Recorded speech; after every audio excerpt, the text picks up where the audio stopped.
Well, students of DLED, you are welcome to Dike Barmer for English class. We have been discussing sound system in English language.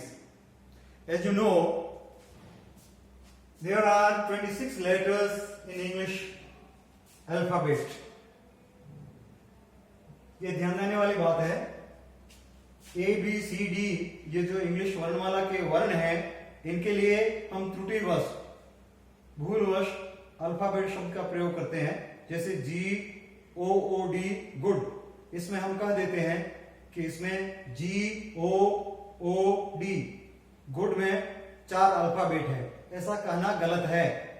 वास्तव में जी ओ O D good, जो good शब्द है जिसका अर्थ अच्छा होता है, उसमें इंग्लिश अल्फाबेट अर्थात वर्णमाला के 4 लेटर्स हैं।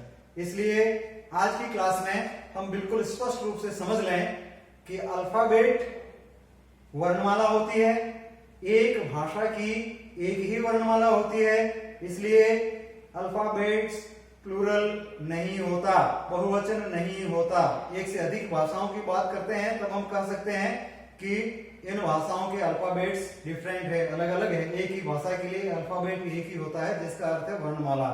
तो अंग्रेजी वर्णमाला में 26 वर्ण हैं, जिसको हिंदी में हम वर्ण कहते हैं, इंग्लिश में उसे लेटर्स कहते हैं। जी हाँ, पत्र को भी लेटर कहते हैं, उसका बहुवचन लेटर्स होता है, और इसका दूसरा अर्थ वर्ण भी होता है, LETTER लेटर। लेटर मीन्स वर्ण। A to Z ये इंग्लिश अल्फाबेट के इंग्लिश वर्णमाला के 26 वर्ण हैं।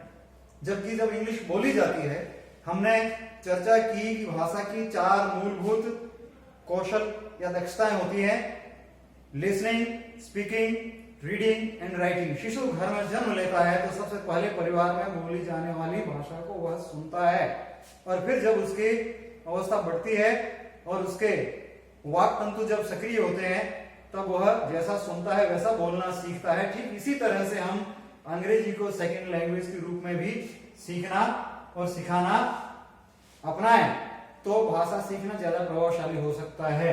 If we begin learning a second language with developing the skills of listening and speaking among our learners, then the learning of second language can be more effective.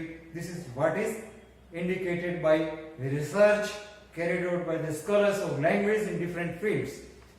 दूसरी बात, जब बोलते हैं तो ध्वनियां, अंग्रेजी भाषा में ध्वनियों की संख्या 44 है। There are 44 sounds in English language. ये अंग्रेजी वर्णमाला के वर्णों की संख्या है, और ये अंग्रेजी भाषा जब बोली जाती है तो उसमें बोलते समय हम विभिन्न प्रकार की जो ध्वनियों का प्रयोग करते हैं, उनकी संख्या 44 है। कंसीक्वेंटली, परिणामतः, कंसीक्वेंटली का मतलब है परिणाम स्वरूप, ये है इसके परिणाम। देखिए ध्यान से, इसकी चर्चा पहले वीडियो में भी हो चुकी है और आगे की वीडियो में भी होगी, और जब तक हम साउंड सिस्टम की बात करते हैं तब तक इस बात को संक्षिप्त में दोहराया जाता रहेगा। Same letter can represent different sounds. एक ही वर्ण, ध्यान दीजिए, सेम लेटर, एक ही वर्ण प्रतिनिधित्व कर सकता है। कैन रिप्रेजेंट, प्रतिनिधित्व कर सकता है किसका? डिफरेंट साउंड्स, अलग अलग ध्वनियों का। उदाहरण के लिए, फॉर एग्जाम्पल, यह एक ही शब्द देख लीजिए आप, SUCCESS, सक्सेस। यहां जो 2 सी देख रहे हैं आप इस शब्द में, सक्सेस का अर्थ सफलता होता है, और बोलने की दक्षता में सफलता पाने के लिए केवल यह एक शब्द हम समझ लें तो हमारा मार्ग प्रशस्त हो सकता है। यहां 2 सी आए हैं, पहला सी क का प्रतिनिधित्व कर रहा है और दूसरा सी स का प्रतिनिधित्व कर रहा है, अर्थात पहला सी क की ध्वनि दे रहा है और दूसरा सी स की ध्वनि दे रहा है। ठीक, इसके विपरीत, किसके विपरीत? Same letter can represent different sounds and same sound can be represented by different letters. एक ही ध्वनि का प्रतिनिधित्व अलग अलग वर्णों द्वारा भी किया जा सकता है। फॉर एग्जाम्पल, आप जानते हैं बिल्कुल कॉमन शब्द है, साधारण काम में लिया जाने वाला, जिसमें हम चाय वगैरह पीते हैं, CUP कप। यहां ये सी जो है क की ध्वनि दे रहा है, ठीक है। उसी तरह से जब पतंगबाजी करते हैं हम, या एक शिकारी पक्षी होता है जिसे चील कहते हैं आप, ठीक है, तो ये दोनों KIT काइट, जो पतंग होता है जिसे आप डोर पकड़ करके उड़ाते हैं, उसको भी KIT काइट कहते हैं, और जो शिकारी पक्षी होता है चील, वह भी काइट ही कहलाता है। हम बात यहां कर रहे हैं कि यहां ये K जो वर्ण है ये क की ध्वनि दे रहा है, और यहां C वर्ण है ये क की ध्वनि दे रहा है। बात यहां प्रमाणित हो जाती है कि सेम साउंड वही है। कौन सा साउंड है? क, लेकिन लेटर्स डिफरेंट है, वर्ण अलग अलग है। यहां C है और यहां K। तो ये दो बातें अगर समझ में आ जाए तो एक चुटकुला सुन लीजिए। एक साधारण व्यक्ति था जिनके केमिस्ट्री के प्रोफेसर मिस्टर चोपड़ा साहब थे, जो यूनिवर्सिटी में पढ़ाते थे। उस व्यक्ति को चोपड़ा साहब से मिलना था, वह यूनिवर्सिटी पहुंचा तो उनके चैम्बर के बाहर लिखा हुआ था professor Chopra lecturer in chemistry, या professor in chemistry, sorry, professor Chopra head of department chemistry. उसने वो सब कुछ पढ़ा। अब उस व्यक्ति को चोपड़ा साहब के नाम का साउंड सिस्टम पता था, CHOPRA, चोपड़ा, और वहां केमिस्ट्री की जो स्पेलिंग लिखी हुई थी वह भी थी CHEMISTRY, केमिस्ट्री।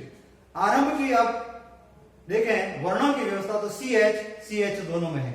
एक जगह है CH चोपड़ा का प्रतिनिधित्व कर रहा है, दूसरी जगह है च का, और दूसरी जगह है केमिस्ट्री में CH का प्रतिनिधित्व कर रहा है।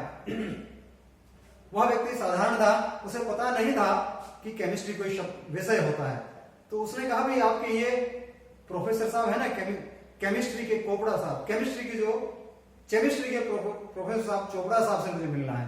तो पढ़े लिखे को हंसी आ गई, अरे भाई साहब वह केमिस्ट्री के नहीं, केमिस्ट्री के प्रोफेसर है। तो उसने कहा ठीक है साहब, फिर वो केमिस्ट्री के प्रोफेसर चोपड़ा साहब कहाँ हैं? उनके चैम्बर में तो नहीं है, क्योंकि चैम्बर भी तो लिखा हुआ था ऊपर। तो यह साधारण व्यक्ति के लिए समस्या हो सकती है, लेकिन as a learner of English language, in the capacity of teachers and in the capacity of student teachers, we should know crystal clear or categorically the sound system of English language.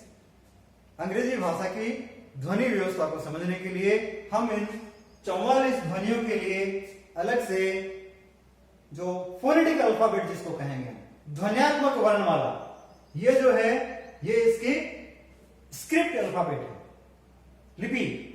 Roman लिपि में अंग्रेजी लिखी जाती है, और उस लिपि में जो अंग्रेजी की वर्णमाला है उसमें वर्णों की संख्या 26 है, जबकि साउंड सिस्टम के हिसाब से फोनेटिक अल्फाबेट जिसको हम कहते हैं वो 44 है। आगे की कक्षाओं में हम इसके विषय में सीखेंगे। आज आप केवल इतना जान लीजिए कि ये जो 44 ध्वनियां हैं ये भी दो वर्गों में है, जैसा कि हिंदी में होता है, स्वर ध्वनियां और व्यंजन ध्वनियां। स्वर ध्वनियों की कुल संख्या 20 है। 44 में से 20 निकाल दीजिए तो 24 बच जाएंगे। 24 व्यंजन ध्वनियां हैं। 20 स्वर ध्वनियां में भी फिर विभाजन है। उसमें से 12 ध्वनियां जो है वो प्योर वोवल साउंड्स है, वोवल साउंड्स स्वर ध्वनियां, और बाकी 8 ध्वनियां जो है वो डिफ्थोंग्स है। वो दो ध्वनियों का संयुक्त, जिनको आप संयुक्त स्वर कह सकते हैं, ठीक है। तो शुद्ध स्वर 12 और संयुक्त स्वर 8, कुल मिलाकर के अंग्रेजी में 20 स्वर ध्वनियां हैं और 24 व्यंजन ध्वनियां हैं। आने वाले वीडियोस में हम इन पर विस्तार से चर्चा करेंगे। क्यों? क्योंकि शब्दकोश को देख करके आप शब्दों का निर्धारित उच्चारण सीखने में सक्षम हो जाएं। उसके लिए आपको फोनेटिक ट्रांसक्रिप्शन, ये जो वर्णमाला है इसके संकेत सीखना अनिवार्य है, और आपके व्यक्तित्व में निखार लाएंगे। ये हम अपने विद्यार्थियों को नहीं सिखाएं प्राइमरी और मिडिल स्कूल के, लेकिन हम शुद्ध बोलेंगे तो हमारे विद्यार्थी शुद्ध सुनेंगे और शुद्ध बोलना सीखेंगे. Listening and speaking are primary skills that go together. That means listening depends on speaking. When speaker speaks the language correctly with correct pronunciation, intonation, pause and gestures, then only the listener can understand and learn to speak correctly. Thank you very much. See you again in the next video.